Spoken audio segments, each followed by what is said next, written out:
ಪೂರ್ವ ಶ್ಲೋಕ ಅಂತ ಭಾಗದಲ್ಲಿ ಜಗಜ್ಜನ್ಮಾದಿ ಕಾರಣನಾದ ಪರಮಾತ್ಮನ ಅವತಾರವನ್ನು ತಿಳಿಸಿದರು. ತಮದ್ಭುತಂ ಬಾಲಕಮಂಬುಜೇಕ್ಷಣಂ ಚತುರ್ಭುಜಂ ಶಂಖ ಗದಾದ್ಯುಧಾಯುಧಂ ಶ್ರೀವತ್ಸಲಕ್ಷ್ಮಂ ಗಲಶೋಭಿಕೌಸ್ತವಂ ಪೀತಾಂಬರಂ ಸಾಂದ್ರ ಪಯೋಧ ಸೌಭಗಂ ಮಹಾರ ವೈಡೂರ್ಯ ಕಿರೀಟ ಕುಂಡಲದ್ವಿಷ ಪರಿಷ್ವಕ್ತ ಸಹಸ್ರಕುಂತಲಂ ಉದ್ಧಾಮ ಕಾಂಚಂಗದ ಕಂಕಣಾದಿಭಿಃ ವಿರೋಚಮಾನಂ ವಸುದೇವ ಐಕ್ಷತ. ಅನಂತ ಕೋಟಿ ಸೂರ್ಯ ಪ್ರಕಾಶಮಾನ, ಅನಂತ ಚಂದ್ರಕಾಂತಿ, ಪೀತಾಂಬರಧಾರಿಯಾಗಿದ್ದಾನೆ, ವಜ್ರಕಿರೀಟ ಹಾಕ್ಕೊಂಡಾನೆ, ವನಮಾಲೆಯಿಂದ ಶೋಭಿಸ್ತಾ, ಶ್ರೀವತ್ಸ ಚಿಹ್ನೆಯಿಂದ ಶೋಭಿಸ್ತಾ, ಅನಂತ ಕಲ್ಯಾಣ ಗುಣ ಪರಿಪೂರ್ಣನಾದ ಜಗತ್ಪತಿಯು ಸೃಷ್ಟಿಕರ್ತರಾದ ಬ್ರಹ್ಮದೇವರಿಗೂ ತಂದೆ ಅನಿಸಿಕೊಂಡಿದ್ದಾನೆ. ಜಗತ್ಪತಿಯಾಗಿದ್ದಾನೆ ಜಗತ್ಪತಿ ಪರಮಾತ್ಮ ಅಂಥೇಳಿ ಇಂಥ ಅದ್ಭುತವಾದ ವಿಶೇಷಣಗಳಿಂದ ಭಗವಂತನ ಅವತಾರವನ್ನು ತಿಳಿಸ್ತಾರೆ. ಶ್ರೀಮದಾಚಾರ್ಯರು, ವಾದರಾಜ ಸ್ವಾಮಿಗಳು ಇಬ್ಬರೂ ಅಷ್ಟೇ. ವಾದರಾಜ ಸ್ವಾಮಿಗಳು ಅಂತಾರೆ, ಯಾವ ಮಹಾತಾಯಿ ಇಂಥ ಮಗುನ ಹಡಿತಾಳೆ ಜಗತ್ತಲ್ಲಿ ತೋರಿಸ್ರಿ ಅಂತರು. ಸಾಲಂಕೃತನಾಗಿ ಲೋಕದಲ್ಲಿ ಮಕ್ಕಳು ಹುಟ್ಟುತ್ತಾವೆ ಅಂದರೆ ಆ ಮಕ್ಕಳು ಹುಟ್ಟುವ ಬಗೆ ಹೇಗೆ? ಹುಟ್ಟೋ ಕಾಲಕ್ಕೆ ಮಕ್ಕಳು ಹೇಗಿರ್ತಾವೆ? ಬೌದ್ಧಾವತಾರೇ ರಾಮಕ್ಷೇತ್ರೇ ಅಸ್ಮಿನ್ ವರ್ತಮಾನೆ. ಆದರೆ ನಮ್ಮ ಸ್ವಾಮಿ ಹೇಗಿದ್ದ? ಇದರಿಂದ ತಿಳಿಯುತ್ತಲ್ಲಪ್ಪ, ನಮ್ಮ ಜಗತ್ಪತಿಯಾದ ಪರಮಾತ್ಮನಿಗೆ ಯಾವ ತಂದೆ ಯಾವ ತಾಯಿ, ತಂದೆ ತಾಯಿನೇ ಇಲ್ಲದೆ ಇದ್ದವನಿಗೆ ಅಣ್ಣ ತಮ್ಮ ಅಕ್ಕ ತಂಗಿ ಭಾವ ಭಾಮೈದುನ ಇತ್ಯಾದಿ ಇತ್ಯಾದಿ ಯಾವ ಸಂಬಂಧಗಳು ಎಲ್ಲಿಂದ ತರ್ತೀರಿ? ಅದಕ್ಕೆ ಅಂದಿದ್ದು ಹರಿಮುಕುಂದನು ನೀನು ನರಜನು ಮಹುಳನಾನು ಪರಮ ಪಾವನ ನೀನು ಪಾಪಿನಾನು. ಜೀವೇಶ್ವರರಲ್ಲಿ ಐಕ್ಯವನ್ನು ಚಿಂತನೆ ಮಾಡೋರ ಗತಿ ಏನಾದೀತು? ಜಗಜ್ಜನ್ಮಾದಿ ಕಾರಣನಾದ ಪರಮಾತ್ಮನಲ್ಲಿ ನಾವೆಲ್ಲಿ? ಪ್ರತಿ ಕ್ಷಣದಲ್ಲೂ ಗೊತ್ತಾಗುತ್ತೆ ನಾವು ಅಸಮರ್ಥರು ಅಸಮರ್ಥರು ಅಸಮರ್ಥರು ಅಸಮರ್ಥರು ಅಂತ. ಪ್ರತಿ ಕ್ಷಣ ನಮ್ಗೆ ಗೊತ್ತಾಗುತ್ತೆ, ಅನುಭವಕ್ಕೆ ಬರುತ್ತೆ. ಪ್ರತಿ ಕ್ಷಣನೂ ದೇವರಿಗೆ ಅನುಭವಕ್ಕೆ ಬರುತ್ತೆ, ನಾನು ಸರ್ವಸಮರ್ಥ ನಾನು ಸರ್ವಸಮರ್ಥ ನಾನು ಸರ್ವಸಮರ್ಥ ಅಂತ. ಎಷ್ಟು ವ್ಯತ್ಯಾಸ ಸ್ವಾಮಿಗೂ ನಮಗೂ. ಇರಲಿ, ಪ್ರಕೃತ ಜಗಜ್ಜನ್ಮಾದಿ ಕಾರಣನಾದ ಪರಮಾತ್ಮನನ್ನು ಹಡಿಯುವ ಯೋಗ್ಯತೆ ಯಾರಿಗಿದೆ? ಈ ಮಾತನ್ನು ಮಹಾತಾಯಿನೇ ಅಂತಾಳೆ. ಮಮ ಗರ್ಭಗೋಭೂತಹೋ ನೃಲೋಕಸ್ಯ ವಿಡಂಬನಂ. ಲೋಕದಲ್ಲಿ ನಮಗೆ ತಂದೆ ತಾಯಿ ಸ್ಥಾನವನ್ನು ನೀನು ಅನುಗ್ರಹಿಸಿ ಕೊಟ್ಟಿದ್ದೀಯೇ ಹೊರತು ನಾವು ನಿನಗೆ ತಂದೆ ತಾಯಿ ಅಲ್ಲ ಅನ್ನೋ ಮಾತನ್ನು ವಸುದೇವ ದೇವಕಿ ಸ್ಪಷ್ಟವಾಗಿ ನಿರೂಪಣೆ ಮಾಡಿ ಹೇಳಿದ್ದಾರೆ. ವಿದಿತೋಸಿ ಭವಾನ್ ಸಾಕ್ಷಾತ್ ಪುರುಷ ಪ್ರಕೃತಿ ಪರಃ. ಅನಂತ ಕೋಟಿ ಬ್ರಹ್ಮಾಂಡ ನಾಯಕನಾದ ನೀನೆಲ್ಲಿ, ಅತ್ಯಲ್ಪರಾದ ನಾವೆಲ್ಲಿ ಅಂತ ಅವರೇ ಸ್ತೋತ್ರ ಮಾಡ್ತಾರೆ. ಪ್ರಕೃತಿ ವಿಲಕ್ಷಣ, ಸತ್ವರದ ಸ್ತಮೋ ಗುಣಗಳ ಸಂಬಂಧ ನಿನಗಿಲ್ಲ. ಪ್ರಕೃತಿ ವಿಲಕ್ಷಣನಾಗಿದ್ದಿ. ಚೇತನ ಪ್ರಕೃತಳು ಮಹಾಲಕ್ಷ್ಮೀ ದೇವಿ. ಮಹಾಲಕ್ಷ್ಮೀ ದೇವಿಗೂ ವಿಷಯನಾಗದೇ ಇರತಕ್ಕ ನೀನು ನಮಗೆ ಹೇಗಪ್ಪ ಮಗನಾಗಿ ಬರಲಿಕ್ಕೆ ಸಾಧ್ಯ ಇದೆ? ನಮಗೆ ಮಗ ಹೇಗಾದಿ ನೀನು ಅಂತ. ನಿರುಪಮಾನಂದತ್ವಭವ ನಿರ್ಜರ ಸಭಾ ಸಂಸೇವ್ಯ ರುಜುಗಣ ದರಸೆ ಸತ್ವ ಪ್ರಚುರ. ಮಹಾತಾಯಿಯ, ವಾಗ್ದೇವಿಯ, ಭಾರತೀ ದೇವಿಯ ದಯಾ ನಮ್ಮ ಮೇಲೆ ಸರಿಯಾಗಿ ಇದ್ದರೆ ಯಥಾರ್ಥ ಜ್ಞಾನ ಇರಲಿಕ್ಕೆ ಸಾಧ್ಯ ಅಷ್ಟೇ. ಇಂಥ ಜಗತ್ಪತಿಯಾದ ಪರಮಾತ್ಮ ಅವತಾರವನ್ನು ಮಾಡಿ ವಸುದೇವ ದೇವಕಿಯರಿಗೆ ಹೇಳ್ತಾನಂತೆ, ನಾನು ಪುಟಾಚಿ ಕೂಸಾಗ್ತೀನಿ, ಪಿತ್ರೋ ಸಂಪಶ್ಯತೋ. ಅದಕ್ಕಿಲ್ಲಂತ ಸಂಪಶ್ಯತೋ ಸದ್ಯ ಬಭೂವ ಪ್ರಾಕೃತ ಶಿಶು ಪ್ರಾಕೃತವತ್. ನಮ್ಮಂತೆ ಹುಟ್ಟಿದ ಮಕ್ಕಳು ಹೇಗಿರಬಹುದು ಹಾಗೆ ಬೌದ್ಧಾವತಾರ ರಾಮಕ್ಷೇತ್ರದಲ್ಲಿ ಪರಮಾತ್ಮ ಪುಟಾಚಿ ಕೂಸಾಗಿ ಮಲಗ್ಬಿಟ್ಟ. ಬಭೂವ ಪ್ರಾಕೃತವತ್. ಪರಮಾತ್ಮ ಮಲ್ಕೊಂಡಾಗ ಆ ಕೂಸಿನ ಕರ್ಕೊಂಡು ಹೊರಡಬೇಕು ವಸುದೇವ ಅನ್ನೋ ಪ್ರಶ್ನೆನೇ ನೆನ್ನೆ ನಿಂತ ವಿಷಯ, ಹೌದೋಲ್ಲೋ? ಅಂತ ಜಗಜ್ಜನ್ಮಾದಿ ಕಾರಣನಾದ ಪರಮಾತ್ಮ ಅವತಾರ ಮಾಡಿದ ನಂತರ ಆ ಪರಮಾತ್ಮನನ್ನು ಕರ್ಕೊಂಡು ಹೋಗೋ ಕಾಲಕ್ಕೆ ಕೃಷ್ಣ ಪರಮಾತ್ಮ ಯಾತಕ್ರಿ ತಕ್ಷಣ ಹೊರಟುಬಿಟ್ನಲ್ಲ. ಕಂಸನ ಭಯನ ನಮ್ಮ ಸ್ವಾಮಿಗೆ? ಯಾವ ಕಂಸ ರೀ, ಅವನ ಒಂದು ಇನ್ಸೆಕ್ಟ್ ಅಷ್ಟೇ ಕಂಸ, ಯಾವ ಮೂಲೆಗೂ ಹತ್ತೋದಿಲ್ಲ. ಜಗತ್ಪತಿಯಾದ ಪರಮಾತ್ಮನಿಗೆ ಕಂಸ ಯಾವ ಮೂಲೆನೂ ಅಲ್ಲ, ವಾಯುದೇವರಿಗೆ ಅಲ್ಲ. ಇನ್ನು ಪರಮಾತ್ಮನ ತನಕ ಯಾಕೆ ಹೋಗೋದು? ನಿಜವಾಗಲೂ ಕಂಸನಿಗೆ ಭಯಪಟ್ಟು ಕೃಷ್ಣ ಪರಮಾತ್ಮ ಹೋಗಿದ್ದಾನೆ ಅಂದುಕೊಂಡ್ರೆ ಮಹಾನರ್ಕವೇ ಆಗುತ್ತೆ. ಇದಕ್ಕೆ ದೃಷ್ಟಾಂತವಾಗಿ ರಾಮಾಯಣದಲ್ಲಿ ಒಂದು ವಿಚಾರ ತಿಳಿಸ್ತಾರೆ. ಜಗತ್ಪತಿಯಾದ ಪರಮಾತ್ಮ ಕಪಿಸೇನೆಯನ್ನು ಕರೆಕೊಂಡು, ಹನುಮಪ್ಪ ಇದ್ದಾರೆ ಜೊತೆಗೆ, ಕೋಟ್ಯಾವಧಿ ಕಪಿಸೈನ್ಯ ಇದೆ, ಬಂದರು. ಸಮುದ್ರ ಅಡ್ಡ ಬಂದು ಕೂತಿದೆ. ಪರಮಾತ್ಮ ಕೂತ್ಕೊಂಬಿಟ್ಟ. ಆ ಸಂದರ್ಭದಲ್ಲಿ ರಾವಣನಿಂದ ತಿರಸ್ಕೃತನಾದ ವಿಭೀಷಣ ರಾಮದೇವರ ಬಳಿಗೆ ಬಂದ.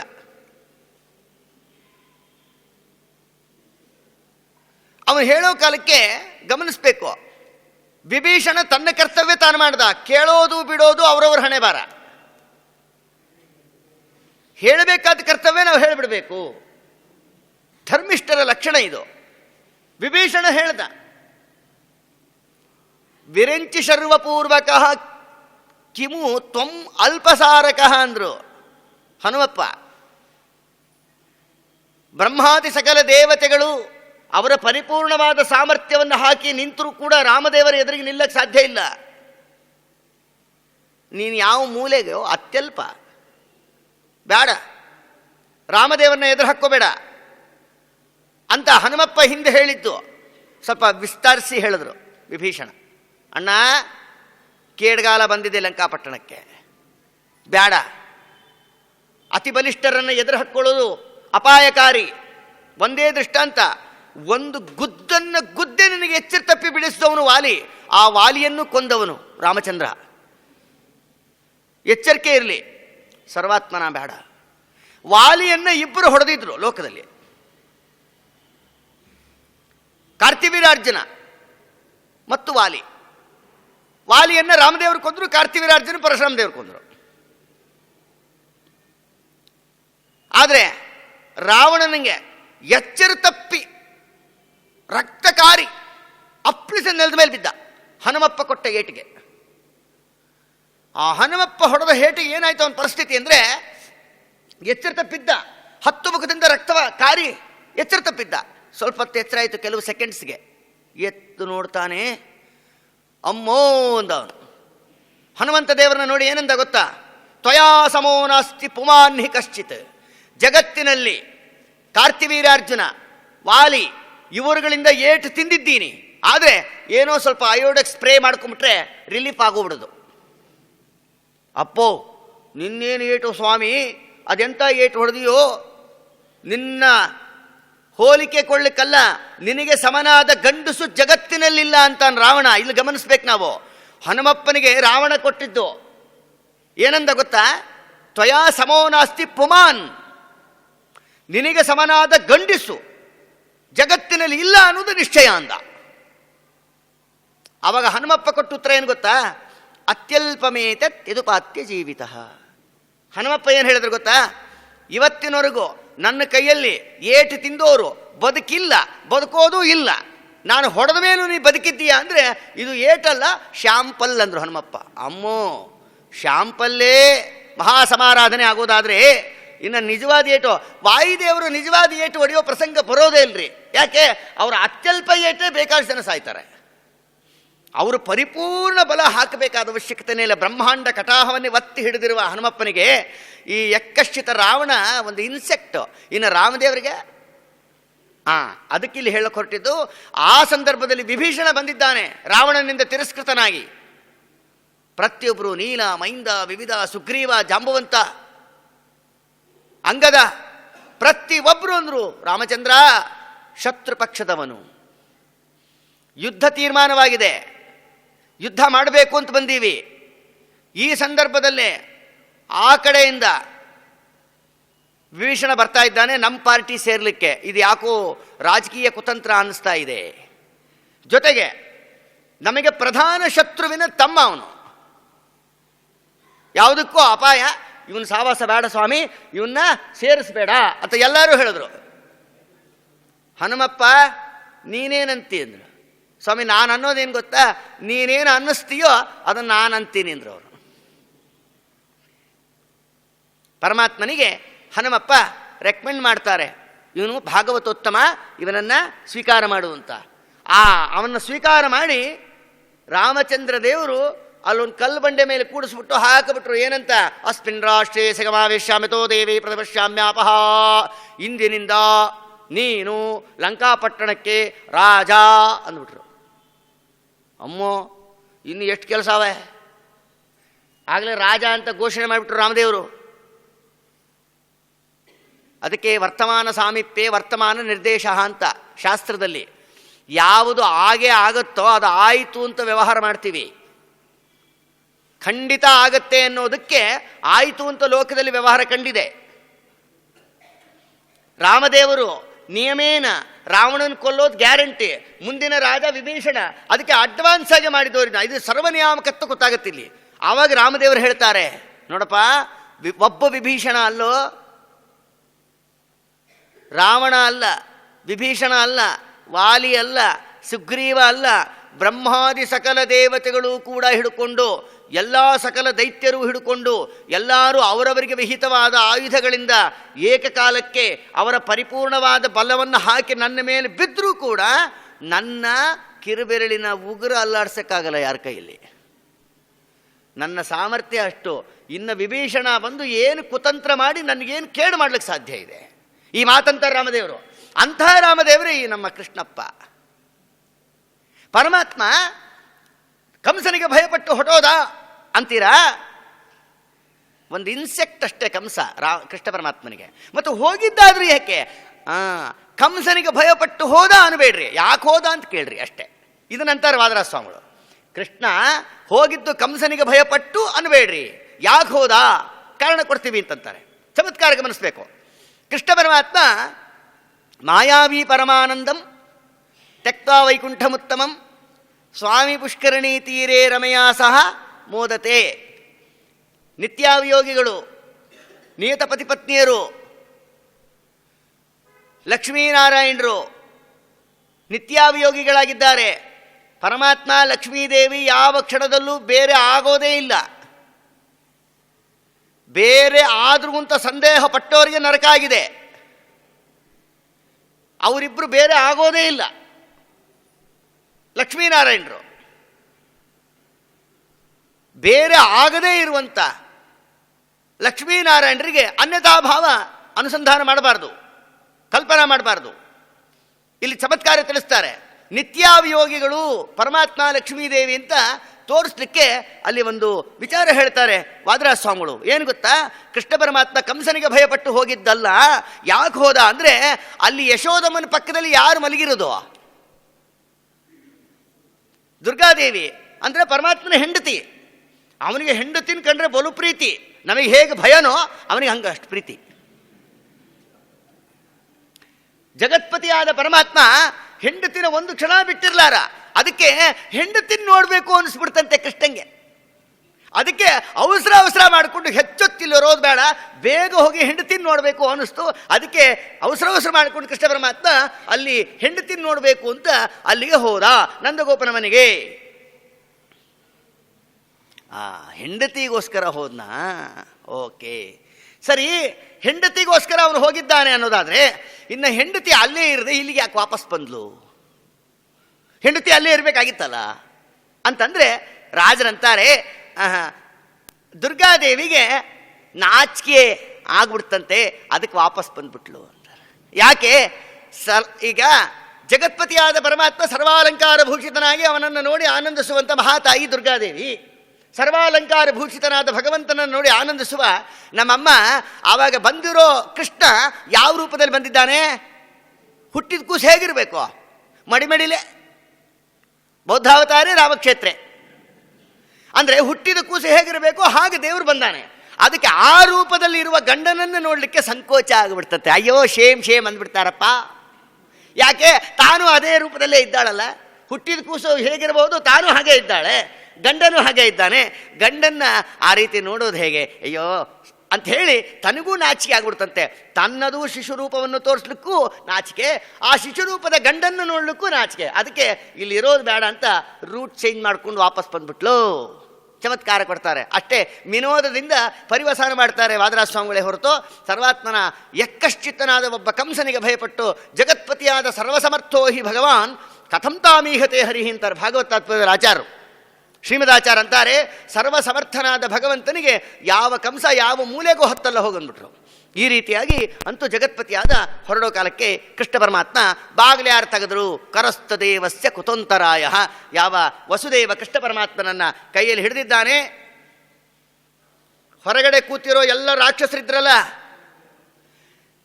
ಈ ಬೀಗಗಳು ಸರಪಳಿಗಳು ಅವಷ್ಟಿಗವೇ ಕಳಚ್ಕೊಂಡು ಕೆಳಗೆ ಬಿದ್ದವು. ಹೊರಗಡೆ ಇರೋ ರಾಕ್ಷಸರೆಲ್ಲ ಇದ್ರಲ್ಲ, ಕೂತಲ್ಲೇ ತೂಕುಡಿಕೆ ಸ್ಟಾರ್ಟ್ ಆಯಿತು. ಪ್ರಾಯ ಅನ್ಕೊಂತೀನಿ ಕೃಷ್ಣ ಪರಮಾತ್ಮನೇ ಈ ಮಕ್ಕಳು ಸ್ಟ್ಯಾಚ್ಯೂ ಅಂತ ಆಟ ಆಡ್ತವೆ. ಇದಕ್ಕೆ ಇನಾಗ್ರೇಷನ್ ಮಾಡಿದ್ದು ಕೃಷ್ಣ ಅಂತ ಕಾಣುತ್ತೆ. ಅವು ರಿಲೀಸ್ ಅನ್ನೋ ತನಕ ಹಂಗೆ ಇರ್ಬೇಕು. ಅವು ಅದಲ್ಲೂ ಮಕ್ಕಳು ಆಡ್ತಾವೆ ಹಂಗೆ.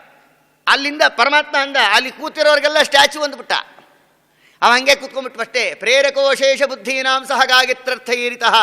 ಸರ್ವಶ್ರೇಷ್ಠಾಪ್ರದನಾದ ಪರಮಾತ್ಮ ಜೀವಜಡಾತ್ಮಕವಾದ ಮುಕ್ತಾಮುಕ್ತ ನಿಯಾಮಕನಾದ ಜಗತ್ಪತಿಯಾದ ಪರಮಾತ್ಮ ಅಲ್ಲಿ ಕೂತಿರುವ ಎಲ್ಲ ದೈತ್ಯರಿಗೆ ಸ್ಟ್ಯಾಚ್ಯೂ ಅಂದ್ಬಿಟ್ಟ ಅಷ್ಟೇ. ಪ್ರೇರಕ ಅವನೇ ಅಲ್ವಾ. ಎಲ್ಲರೂ ಹಂಗೆ ಕೂತಲ್ಲೇ ತೂಕುಡಿಸ್ಬಿಟ್ರು. ಬೀಗ ತಾನೇ ತಕ್ಕೊಂತು ಹೋದ. ಮಳೆ ಬರ್ತಾ ಇದೆ, ಯಮುನಾ ನದಿ ದಾರಿ ಬಿಡ್ತಾ ಇದ್ದಾಳೆ.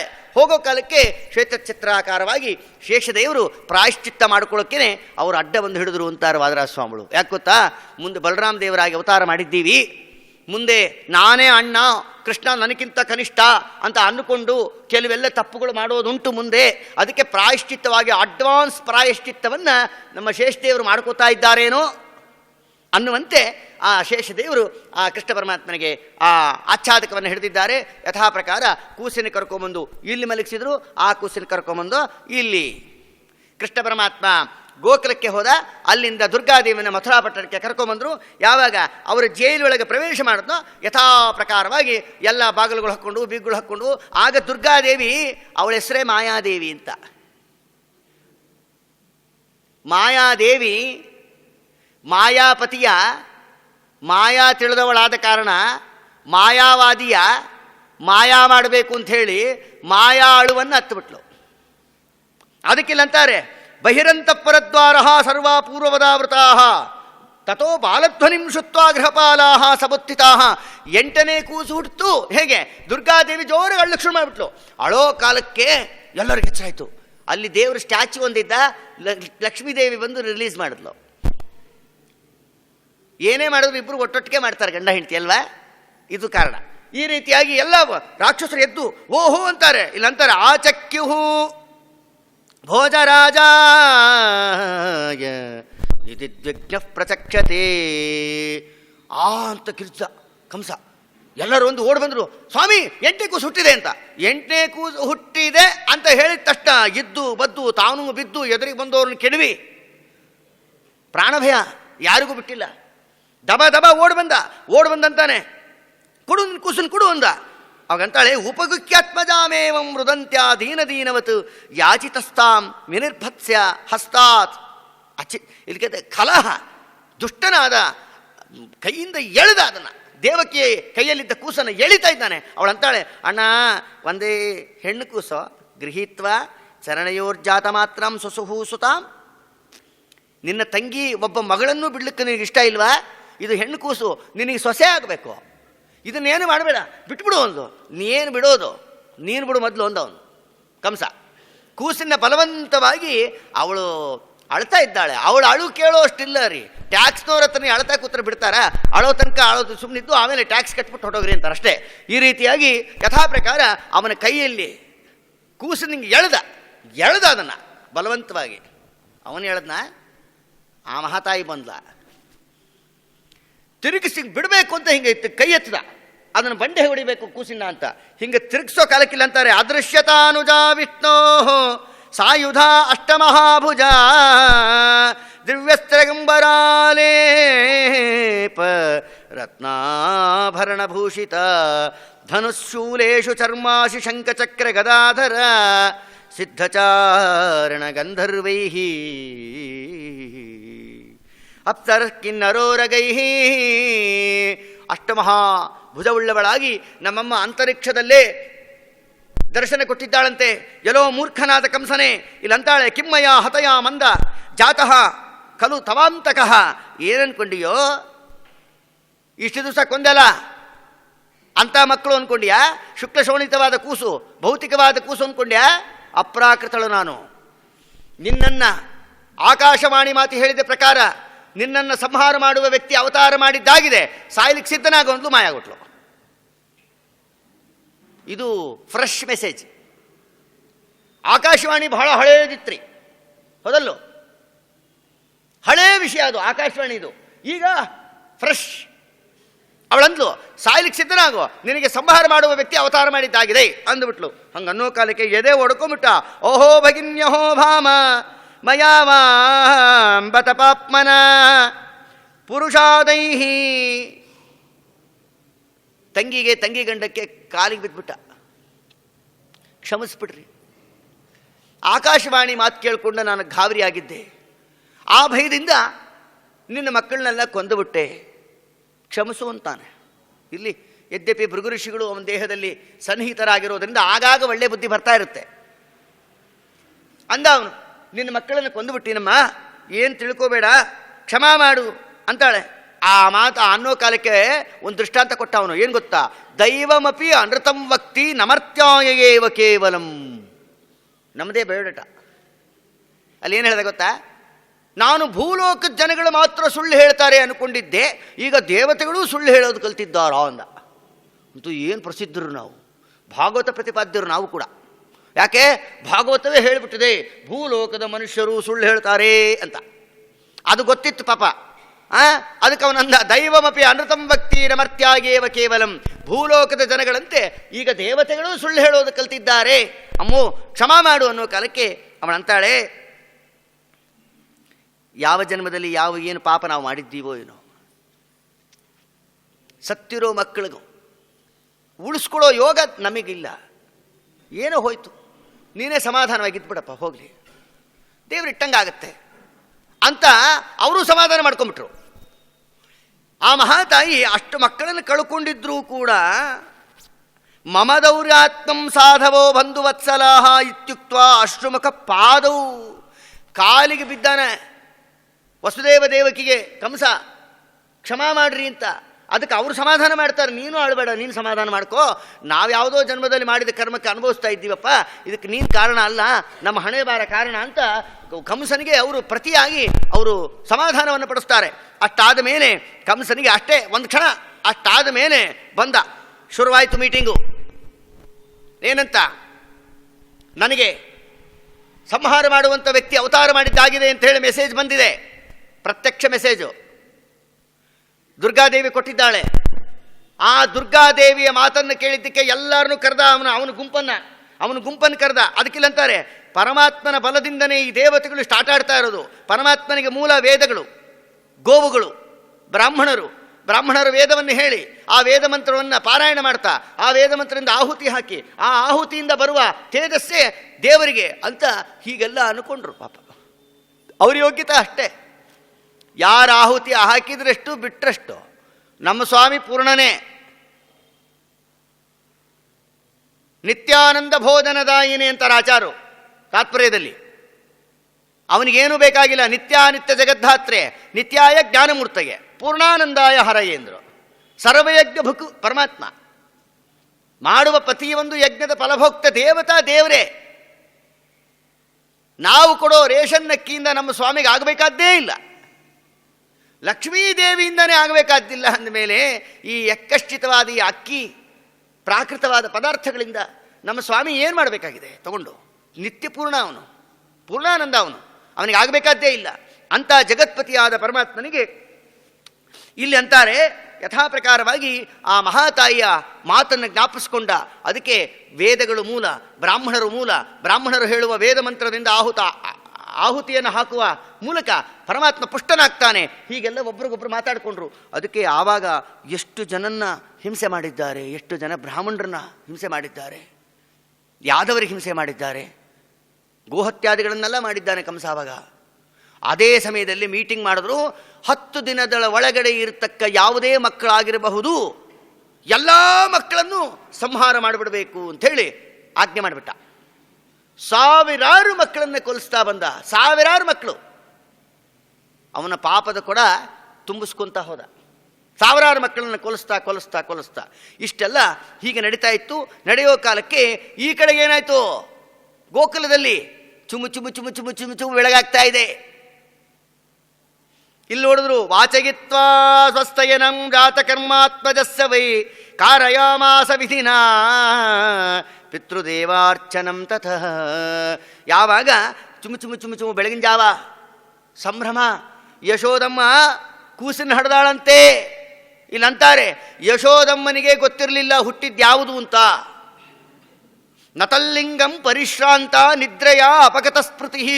ಭಾಗವತ ಸಂದೇಶ ಕೊಡ್ತಾ ಇದೆ, ನಮ್ಮಮ್ಮನ ಯೋಗ್ಯತೆ ಏನದು. ಯಶೋದಮ್ಮನಿಗೆ ಗೊತ್ತಿಲ್ಲ. ಯಾಕೆ? ನಿದ್ದೆ ಮಾಡಿದ್ಲಂತೆ. ಯಾವಾಗ? ಡೆಲಿವರಿ ಟೈಮಲ್ಲಿ. ಅಮ್ಮೋ, ಯಾವ ವ್ಯಕ್ತಿಗೆ ಡೆಲಿವರಿ ಆಗಬೇಕೋ ಆ ಮಹಾತಾಯಿ ನಿದ್ದೆ ಮಾಡ್ಲಿಕ್ಕೆ ಸಾಧ್ಯ ಏನ್ರಿ? ಅನ್ಕಾನ್ಷಿಯಸ್ ಬೇರೆ, ನಿದ್ದೆ ಬೇರೆ. ಅನ್ಕಾನ್ಷಿಯಸ್ ಅಲ್ಲ ಅದು. ನಿದ್ದೆ ಮಾಡೋರು ಏನಂತಾರೆ? ಅವರೇನಪ್ಪ ಸುಪುರುಷರು ಕೂತಲ್ಲೇ ನಿದ್ದೆ ಮಾಡ್ತಾರೆ ಅಂದರೆ, ನಿದ್ದೆ ಮಾಡ್ತಾರೆ ಅಂದರೆ ಅವರು ಸುಖದ ಒಂದು ಹೇತು. ಅವರು ಸುಖಪುರುಷರು. ನಿದ್ದೆ ಬರುತ್ತೆ ಬೇಗ, ಅವರಿಗೆ ನಿದ್ದೆ ಬರುತ್ತದೆ, ನೀವೇ ಪುಣ್ಯವಂತರು ಅಂತ ಅಂತಾರೆ. ನಮಗೇನೋ ನೋಡ್ರಿ, ರಾತ್ರಿ ಎಲ್ಲ ಜಾಗರಣೆಪ್ಪ, ನಿದ್ದೆನೇ ಬರೋಲ್ಲ. ಯಾಕೆ ಗೊತ್ತಿಲ್ಲರಿ. ಕೆಲವರು ಕೂತಲ್ಲೇ ಚೇರ್ ಮೇಲೆ ನಿದ್ದೆ ಮಾಡಿಬಿಡ್ತಾರೆ. ಅಲ್ಲಿ ಇಲ್ಲಿರೋರಲ್ಲ, ಜನರಲ್ಲ ಹೇಳಿದೆ ಅಷ್ಟೆ. ಈ ರೀತಿಯಾಗಿ ಅಂತೂ ಆ ಲಕ್ಷ್ಮೀ ಅಲ್ಲಿ ಅಂತಾಳೆ, ಯಾವ ದುರ್ಗಾದೇವಿ ಬಂದು ಅನುಗ್ರಹ ಮಾಡಿದಂಥ ಆ ಯಶೋದಮ್ಮ ನಿದ್ದೆ ಮಾಡಿದ್ಲು ಡೆಲಿವರಿ ಟೈಮಲ್ಲಿ. ಸಾಧ್ಯನಾ? ನಮ್ಮ ಸ್ವಾಮಿ ದಯಾ ಮಾಡಿದ್ರೆ ಸಾಧ್ಯ ಅಷ್ಟೆ. ಈ ರೀತಿಯಾಗಿ ಅಂತ ಜಗತ್ಪತಿಯಾದ ಪರಮಾತ್ಮ ಇಲ್ಲಿ ಬಂದಾನೆ.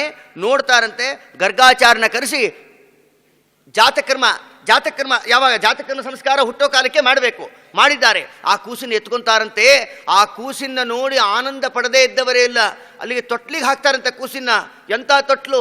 ಪ್ಲಾಸ್ಟಿಕ್ ತೊಟ್ಲಲ್ಲ, ಆಶ್ಚರ್ಯಜನಕವಾಗಿ ನಿರ್ಮಿಸಿದ ಪಚ್ಚಲ ತೊಟ್ಟಿಲಲ್ಲಿ ಅಚ್ಯುತಾನಂತನಿರಲು ಬಾಲೆಯು ಬಾಲಗೋಪಾಲ ಹರಿಯ. ಬ್ರಹ್ಮಾಂಡದೊಳಗೆ ಹೊರಗೆ ತುಂಬಿರುವ ನೋಡ್ರಿ, ಅಣೋರಣೀಯಾನ್ ಮಹತೋ ಮಹೀಯಾನ್ ಇತ್ಯಾದಿ ಶ್ರುತಿಯ ಟ್ರಾನ್ಸ್ಲೇಷನ್ಸ್ ಇವೆಲ್ಲ. ವೇದದ ಮಾತನ್ನೇ ನಮಗೆ ಅನುವಾದ ಮಾಡಿಕೊಟ್ಟಿದ್ದಾರೆ ಭಾಷಾಂತರದಿಂದ. ಅದಕ್ಕಿಲ್ಲಂತಾರೆ, ಬ್ರಹ್ಮಾಂಡದೊಳಗೆ ಹೊರಗೆ ತುಂಬಿರುವ ಬೊಮ್ಮನಯ್ಯನ ಗೋಪಿಯು ಅಮ್ಮಗಿ ಶಿಶುವು ನಮ್ಮ ಮಂದಿರಕ್ಕೆ ಬಂದ ಭಾಗ್ಯವ ಸಾರಿರೈ. ಲಾಲಿ ಲಾಲಿ ಎನ್ನುತ್ತಾ ಅನುಸೂಯ ದೇವಿ ಮನದಲ್ಲಿ ಪೊಗಳಿ ಬಾಲಪ್ರೇಮ ಕರದಿಂದ ತುಗಿದಳು ರಾಮಾವತಾರ ಹರಿಯ. ಇದ್ದಕ್ಕಿದ್ದಂಗೆ ಕೂಸು ಹತ್ತು ಬಿಡ್ತಂತೆ. ಯಾಕಳತ್ತಪ್ಪ ಕೂಸು? ಕೇಳ್ತಾಳೆ, ಯಾಕಳ್ತೀಯೋ? ಯಾಕಳತಿ ಕಂದಮ್ಮನೇ, ನಿನಗೇನ ಬೇಕಾದ್ದು ಕೊಡುವೆ ಹರಿಯೇ. ಯಾಕಳ್ತಿಮ್ಮ? ಅಳೋ ಮಕ್ಕಳು ಕೇಳಿ ತಾಯಿ ಕೇಳಿ, ಯಾಕಳ್ತಿಯಮ್ಮ? ಏನು ಬೇಕು ನಿಂಗೆ? ಏನು ಬೇಕು ಹೇಳು? ಕೇಳಲ್ವಾ? ಯಶೋದಮ್ಮ ಕೇಳ್ತಾಳೆ, ಯಾಕಳತಿ ಕಂದಮ್ಮನೇ, ನಿನಗೇನ ಬೇಕಾದ್ದು ಕೊಡುವೆ ಹರಿಯೇ. ಹೀಗಿರ್ಬೋದಾ? ಬಲರಾಮ ಹೊಡೆದನೇನೋ ಎನ್ನುತ್ತ ಕೃಷ್ಣಾವತಾರ ಹರಿಯ. ಸಾಮಾನ್ಯವಾಗಿ ತಮ್ಮ ಅಳ್ತಾ ಇದ್ರೆ ಕೇಳ್ತಾರೆ ತಾಯಿಂದ, ಅಣ್ಣ ಹೊಡೆದ, ಅಪ್ಪ ಬರಲಿ ಹೇಳ್ತೀನಿ ಅಂತಾರಲ್ಲೋ. ಈ ರೀತಿಯಾಗಿ ಚಮತ್ಕಾರವಾಗಿ ಜಗತ್ಪತಿಯಾದ ಗುಣಪರಿಪೂರ್ಣನಾದ ಜಗತ್ಪತಿ ಪರಮಾತ್ಮ, ಅನಂತ ಕೋಟಿ ಸೂರ್ಯ ಪ್ರಕಾಶಮಾನ ಜಗತ್ಪತಿ ಆ ಭಗವಂತ ತೊಟ್ಲಲ್ಲಿ ಮಲಗಿಸಿ ತೂಗುತ್ತಾ ಅವನನ್ನು ಉಪಚರಿಸ್ತಾರಂತೆ. ಅವನು ಉಪಚರಿಸೋ ಕಾಲಕ್ಕೆ ವೈಭವದಿಂದ ಆ ಜಗಜ್ಜನ್ಮಾದಿ ಕಾರಣನಾದ ಪರಮಾತ್ಮ ಬಂದ ಸಂತೋಷಕ್ಕೆ 10,000 ಗೋದಾನವನ್ನು ಮಾಡ್ದ ಅಂತಾರೆ. ಎಲ್ಲಿ ಮಾಡ್ದಾರೆ? ವಸುದೇವ 10,000 ತಾನೇ ಜೈಲಲ್ಲಿದ್ದಾನೆ, ಸಂಕಲ್ಪ ಮಾಡ್ದ, ಉಪನಯನ ಕಾಲಕ್ಕೆ ಕೊಟ್ಟ. ಪೂರ್ವದಲ್ಲೇ ಮಾಡಿದ ಸಂಕಲ್ಪ. ನಾವು ಆದರೆ ಸಂಕಲ್ಪ ಮಾಡಿಬಿಡ್ತೀವಿ, ಆಮೇಲೆ ಅಯ್ಯೋ ಹಳೆ ವಿಷಯ ಅಂದ್ಬಿಡ್ತೀವಿ, ಓದುತ್ತಷ್ಟೇ. ಈ ರೀತಿ ಅದಕ್ಕಿಲ್ಲ ಅಂತಾರೆ, ಯಾವತ್ತೋ ಮಾಡಿದ ಸಂಕಲ್ಪನ ಅದಕ್ಕೆ ಹರಕೆ 12 ವರ್ಷ ಅಂತ. ಆದರೆ ವಸುದೇವ 12 ವರ್ಷ ಏನು ಬಿಡಲಿಲ್ಲ. ಯಾಕೆ? 8ನೇ ವರ್ಷಕ್ಕೆ ಉಪನಯನ ಆಗೋಯ್ತಲ್ಲ, ಅದರಿಂದ 8 ವರ್ಷಕ್ಕೆ ಅಲ್ಲಿ ಮಾಡಿದ ಸಂಕಲ್ಪ ಅಲ್ಲಿ ಕೃಷ್ಣಾರ್ಪಣ ಅಂದಿದ್ದಾರೆ ಗೋದಾನವನ್ನು. ಇರಲಿ, ಅಂತೂ ಈ ರೀತಿಯಾಗಿ ನಡೆಯೋ ಕಾಲಕ್ಕೆ ಇಲ್ಲಿ ಮೀಟಿಂಗ್ ನಡೀತಾ ಇತ್ತಲ್ಲ ಕಂಸಾದಿಗಳಿಗೂ. ಅವರೆಲ್ಲ ಅಂದರು, ಮಕ್ಕಳನ್ನು ಕೊಲ್ಲಬೇಕಲ್ಲ, ಪೂತನನ್ನು ಕರೆದ, ಹೋಗು. ಎಲ್ಲ ಬೇರೆ ಬೇರೆ ಕಡೆಗೆ ಬೇರೆ ಬೇರೆಯವರನ್ನೆಲ್ಲ ಕರೆಸಿದ್ದ. ಅವರವ್ರಿಗೆ ವಿಹಿತವಾಗಿ ಅವರವ್ರ ಕ್ರಮದಲ್ಲಿ ಅವರವ್ರ ಮಕ್ಕಳನ್ನು ಕೊಲ್ತಾ ಹೋದರು. ಪೂತನಿಯನ್ನು ಕಳಿಸ್ದ. ಪೂತನಿ ಹೋದ್ಲು. ಇಲ್ಲಿ ಬರ್ತಾಳೆ ನೋಡ್ರಿ, ಆ ಗೋಕುಲದಲ್ಲಿ ಚಿನ್ನದ ತೊಟ್ಲಲ್ಲಿ ಜಗತ್ಪತಿ ಪರಮಾತ್ಮ ಮಲ್ಕೊಂಡಾನೆ. ಎಲ್ಲರೂ ನೋಡಿ ಆನಂದ ಪಡ್ತಾರೆ. ಇದರ ಮಧ್ಯದಲ್ಲಿ ಒಂದು ವಿಚಾರ ನಡೀತು. ಏನು? ಪ್ರತಿ ವರ್ಷ ವಾರ್ಷಿಕ ಚಂದ ಅಂತ ಹೇಳಿ ಎಲ್ಲ ಯಾದವರ ಹತ್ರ ಅವನು ವಸೂಲಿ ಮಾಡ್ತಿದ್ದ ಕಂಸ. ಅವನಿಗೆ ಚಂದ ಕೊಡಬೇಕು ಅಂತ ಹೇಳಿ ಯಾವ ಗೋಕುಲದಿಂದ ಮಥುರಾ ಪಟ್ಟಣಕ್ಕೆ ನಂದಗೋಪ ಬಂದಿದ್ದ, ಕೆಲವು ತನ್ನ ಜನಗಳ ಜೊತೆಗೆ ಸೇರಿಕೊಂಡು. ಅವನಿಗೆ ವಾರ್ಷಿಕ ಚಂದ ಕೊಟ್ಟು ಅಲ್ಲಿಂದ ವಸುದೇವನ್ನ ಮಾತಾಡಿಸ್ಬೇಕು ಅಂತ ಬರ್ತಾನೆ ನಂದಗೋಪ. ಅಳ್ತಾನೆ. ನಂದಗೋಪ ಸಮಾಧಾನ ಮಾಡ್ತಾನೆ. ಏನಪ್ಪ ಜನ್ಮಾಂತರ ಕರ್ಮ, ಸಮಾಧಾನ ಪಡ್ಕೊ, ಏನು ಮಾಡೋಕ್ಕಾಗಲ್ಲ, ದೇವ್ರ ಇಚ್ಛೆ ಇದ್ದಾಗತ್ತೆ. ಸಮಾಧಾನ ಪಡಿಸ್ತಾ ಇದ್ದಾರೆ. ಸ್ವಾಭಾವಿಕವಾಗಿ ಸಜ್ಜನರು ಮತ್ತೊಬ್ಬರು ತೊಂದರೆಯಲ್ಲಿದ್ದಾಗ ಇನ್ನೊಬ್ಬ ಸಜ್ಜನ ಹೋಗಿ ಅವನಿಗೆ ಸಮಾಧಾನ ಪಡಿಸುವಂತೆ ಇವರು ಇಲ್ಲಿ ಸಮಾಧಾನವನ್ನು ಮಾಡ್ತಾರಂತೆ. ಅವರು ಸಮಾಧಾನ ಪಡಿಸೋ ಕಾಲಕ್ಕೆ ಇಲ್ಲಿ ಗಮನಿಸಬೇಕು ವಿಚಾರನ. ಸಮಾಧಾನ ಪಡಿಸಿದ್ದಾಯ್ತು. ವಸುದೇವ ಅಂತಾನೆ, ನಿನ್ನನ್ನು ಸಮಾಧಾನ ಮಾಡುವುದಿಲ್ಲಪ್ಪ, ಯಾಕೋ ನನಗೆ ಅಪಶಕುನ ಕಾಣಿಸ್ತಾ ಇದೆ, ಉತ್ಪಾತಾದಿಗಳು ಆದಂತೆ, ಅದಕ್ಕೋಸ್ಕರ ಬೇಗ ಹೋಗಿ ನಿನ್ನ ಮಗುನ ನೋಡ್ಬಿಡು, ಯಾಕೋ ಅಪಶಕನ ಕಾಣಿಸ್ತಾ ಇದೆ, ತಕ್ಷಣ ಹೊರಡು ಅಂತಾನೆ ವಸುದೇವ. ಆ ವಸುದೇವ ಹೇಳಿದ ಮೇಲೆ ನಂದಗೋಪ ಗೋಕುಲದ ಕಡೆಗೆ ಪರಿವಾರ ಸಮೇತನಾಗಿ ಹೊರಟ. ಆವಾಗ ಅಲ್ಲಿ ನಡೀತಾ ಇತ್ತು. ತೊಟ್ಲಲ್ಲಿ ಮಲ್ಕೊಂಡಿದೆ ಕೂಸು. ಪೂತನ ಎಲ್ಲ ಕಡೆಗೂ ಎಲ್ಲರ ಕಡೆ ಸಂಚಾರ ಮಾಡ್ತಾ ಬರ್ತಾಳೆ. ಬಂದುಬಿಟ್ಟು ಆ ತೊಟ್ಲಲ್ಲಿ ಮಲ್ಕೊಂಡಿದೆ ಕೂಸು ನೋಡಲಿ. ಸಾ ಕೇಚರ್ ಏಕದೋಪೇತ್ಯ ಪೂತನ ನಂದಗೋಕುಲಂ ಗೋಪಿತ್ವ ಮಾಯಯಾತ್ಮಾನಂ ಪ್ರಾವಿಶತ್ ಕಾಮಚಾರಿಣಿ. ಕನ್ಫ್ಯೂಸ್ ಆಗೋಗ್ಬಿಡ್ತು ಅಲ್ಲಿರೋರಿಗೆಲ್ಲ. ಅವಳು ದೊಡ್ಡ ರಾಕ್ಷಸಿ. ಅವಳು ರಾಕ್ಷಸ ರೂಪದಿಂದ ಬಂದರೆ ಮಾತಾಡ್ಸೋರು ಯಾರು ಅವಳ? ಆದ್ದರಿಂದ ಸ್ಫುರದ್ರೂಪಿಣಿಯಾದ ರೂಪವನ್ನೇ ತಗೊಂಡ್ಬಿಟ್ಟಿದ್ಲು. ನೋಡೋರಿಗೆಲ್ಲ ಕನ್ಫ್ಯೂಸ್ ಆಗೋಯ್ತು. ಏನು ಮಹಾಲಕ್ಷ್ಮಿನ, ಊರ್ವಶಿನ ಇರಬಹುದಾ? ಅದಕ್ಕೆ ರಾಜರಂತಾರೆ, ಸಾಮಾನ್ಯವಾಗಿ ಲೋಕದಲ್ಲಿ ಒರಿಜಿನಲ್ಗಿಂತ ಡೂಪ್ಲಿಕೇಟೇ ಶೈನಿಂಗ್ ಜಾಸ್ತಿ ಅಂತ. ಹೌದಲ್ಲು? 30,000 ರೂಪಾಯಿ ಕೊಟ್ಟು ಉಂಗುರ ಮಾಡ್ಸಕ್ಕೆ ಕೊಡ್ರಿ, ಅಪ್ರಾಣಿ ಹೊಗಳಲ್ಲ, ಅದು ಹೊಳೆಯಲ್ಲ. 3 ರೂಪಾಯಿ ಕೊಟ್ಟು ಉಂಗುರ ತಗೊಳ್ರಿ, ಫಳ್ ಫಳ್ ಫಳ್ ಫಳ್ ಹೊಳ್ತಾ ಇರುತ್ತೆ. ಡೂಪ್ಲಿಕೇಟ್ ಶೈನಿಂಗ್ ಯಾವಾಗಲೂ ಜಾಸ್ತಿ. ನಿಜವಾದ ಒರಿಜಿನಲ್ಲು ಯಾವುದೋ ಅದಕ್ಕೆ ಶೈನಿಂಗ್ ಹೆಚ್ಚಿರೋದಿಲ್ಲ. ಅದಕ್ಕೆಲ್ಲ 1 ಗ್ರಾಮ್ ಗೋಲ್ಡ್ ಇದೆಯಲ್ಲ, ನಿಜವಾದ ಗೋಲ್ಡ್ ಅಪ್ಪನಂಗಿರುತ್ತದು. ಈ ರೀತಿ ಇದು ಡೂಪ್ಲಿಕೇಟ್, ಇದು ಅದಕ್ಕೆ ಹೊಳಿತಾ ಇತ್ತು ನೋಡೋರಿಗೆ. ಆದ್ದರಿಂದ ಹತ್ರ ಬಂದು ಕೂಸಿನ ಎತ್ಕೊಂತಾಳೆ. ಕೂಸಿನ ಎತ್ಕೊಂಡ್ಬಿಟ್ಟು ತೊಡೆ ಮೇಲೆ ಮಲಗಿಸ್ಕೊಂತಾಳೆ. ತಸ್ಮಿನ್ ಸ್ತನಂ ದುರ್ಜರ ವೀರ ಮುಲ್ಭಣಂ ಗೋರಂಕಮಾದಾಗೆ ಶಶೋದ್ದದಾವಥ ಗಾಢಂ ಕರಾಭ್ಯಂ ಭಗವಾನ್ ಪ್ರಪೀಡ್ಯ ತತ್ಪ್ರಾಣೈ ಸಮಂ ರೋಷ ಸಮನ್ವಿತೋ ಅಭಿವದ್. ಅಲ್ಲೇನಾಯ್ತು, ತೊಡೆ ಮೇಲೆ ಮಲಗಿಸ್ಕೊಂಡ್ಲು ಕೃಷ್ಣನ್ನ. ಪರಮಾತ್ಮ ಏನು ಮಾಡ್ದ, ಅವಳು ತೊಡೆ ಮೇಲೆ ಮಲಗಿಸ್ಕೊಂಡಿದ ತಕ್ಷಣ ಅವಳು ಗಟ್ಟಿಯಾಗಿ ಹಿಂಗೆ ಹಿಡ್ಕೊಂಡು ಲಾಕ್ ಮಾಡ್ಕೊಂಬಿಟ್ಟ ಕೈನ. ಯಾಕೆ? ಅವಳು ತಪ್ಪಿಸ್ಕೊಂಡು ಹೋಗಬಾರ್ದಲ್ಲ, ಅದಕ್ಕೆ. ಸ್ತನಪಾನ ಮಾಡಿಸ್ಲಿಕ್ಕೆ ಪ್ರಾರಂಭ ಮಾಡಿದ್ಲು. ಅವನು ಜಗತ್ಪತಿ ಹಾಲು ಕುಡಿಸ್ಬೇಕು ಅಂತ, ಅವಳು ವಿಷದ ಹಾಲನ್ನು ಕುಡಿಸ್ಬೇಕು ಅಂತ ಎತ್ಕೊಂಡ್ಲು. ಅವಳ ಕೈ ಗಟ್ಟೆ ಹಿಡ್ಕೊಂಡ ಎಳಿತಾ ಇದ್ದಾನೆ. ಇಲ್ಲಂತಾರೆ ನೋಡ್ರಿ, ಸಾ ಮುಂಚೇತಿ ಗಿರಾ ಪ್ರಭಾಷಿಣಿ ನಿಷ್ಪಿಡ್ಯಮಾನಾಖಿಲ ಜೀವಮುರ್ವಿ. ಯಾವಾಗ ಅವಳ ಗಟ್ಟೆ ಹಿಡ್ಕೊಂಡು ಸ್ತನಪಾನ ಮಾಡ್ತಾ ಅವಳ ಪಂಚಪ್ರಾಣ ಹಿರ್ದ. ವಿಷ ಸಮೇತವಾದ ಹಾಲು ಪರಮಾತ್ಮನಿಗೆ ಕೊಟ್ಲು. ಪರಮಾತ್ಮ ಹಾಲು ಎಳ್ಕೊಂಡ, ವಿಷ ವಾಪಸ್ ಕಳಿಸ್ದ. ಡಯಾಲಿಸಿಸ್ ಇದ್ದಂಗೆ. ಡಯಾಲಿಸಿಸ್ ಇನಾಗ್ರೇಷನ್ ಕೃಷ್ಣನಿಂದನೇ ಆಗಿದ್ದು.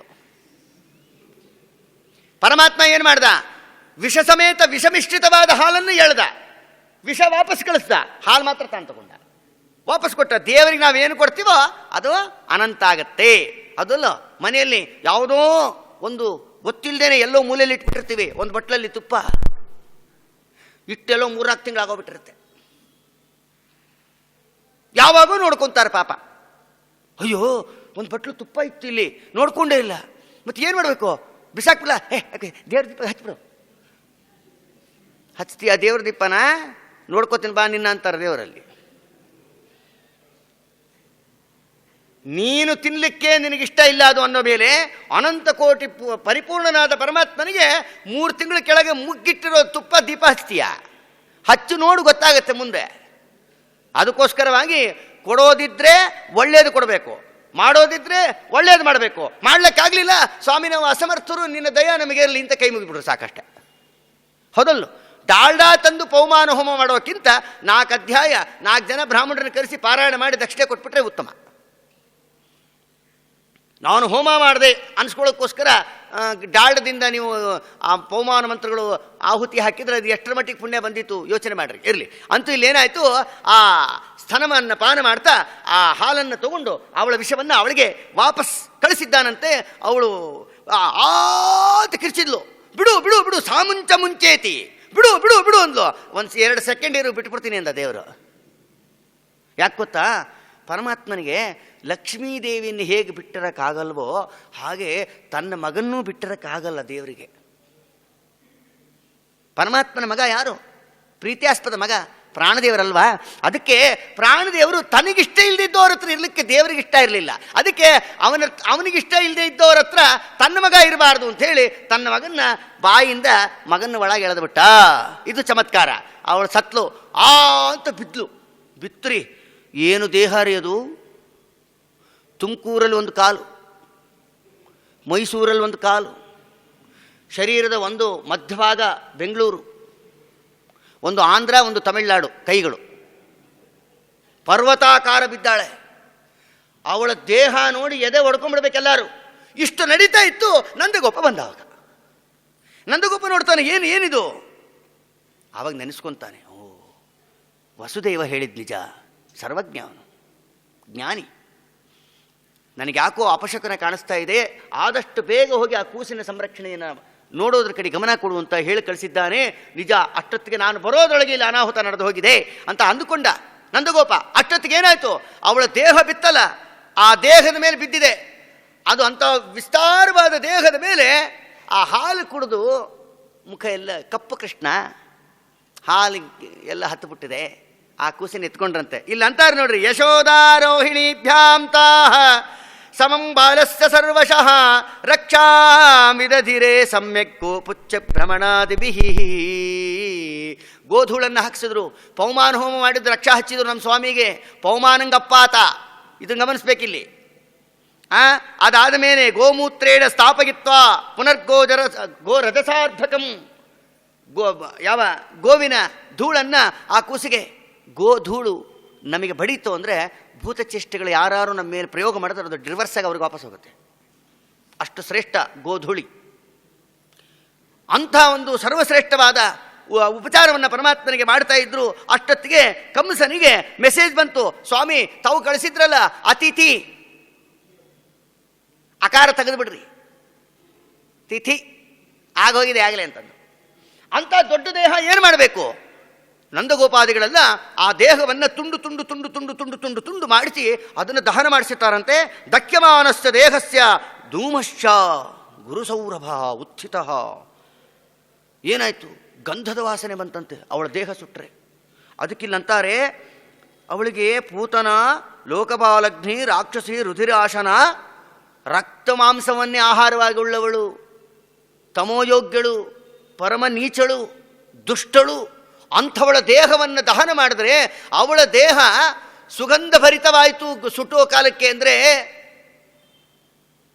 ಅಂದರೆ ದೇವರ ಮೇಲೆ ದ್ವೇಷ ಮಾಡಿದ್ರು ಭಕ್ತಿ ಯಾವ ಮೋಕ್ಷ ಆಗುತ್ತೆ ಅಂತ ಆಗತ್ತೆ. ಅವಾಗ ಶುಚೀವೇ ಆಗಿದ್ದರೆ ಆ ವಾಸನೆ ಬರೋದು. ಅಪ್ಪ ಅವರು ಅಂಥೇಳಿ ಈ ಮಂತ್ರಾಲಯದ ಹತ್ರ ಇದೆ ಕ್ಷೇತ್ರ, ಬಹಳ ದೊಡ್ಡವರು. ಅವರು ಸ್ನಾನ ಮಾಡಿದ್ರೆ ಆ ನೀರು ಹರ್ಕೊಂಡು ಬಂದಿದ್ದ ನೀರು ಘಮ್ಮಂತ ಸೆಂಟ್ ವಾಸನೆ. ಇಬ್ರಾಂಪುರ ಅಂಥೇಳಿ ಮಂತ್ರಾಲಯದ ಹತ್ರ ಇದೆ, ತುಂಬ ಹತ್ರ.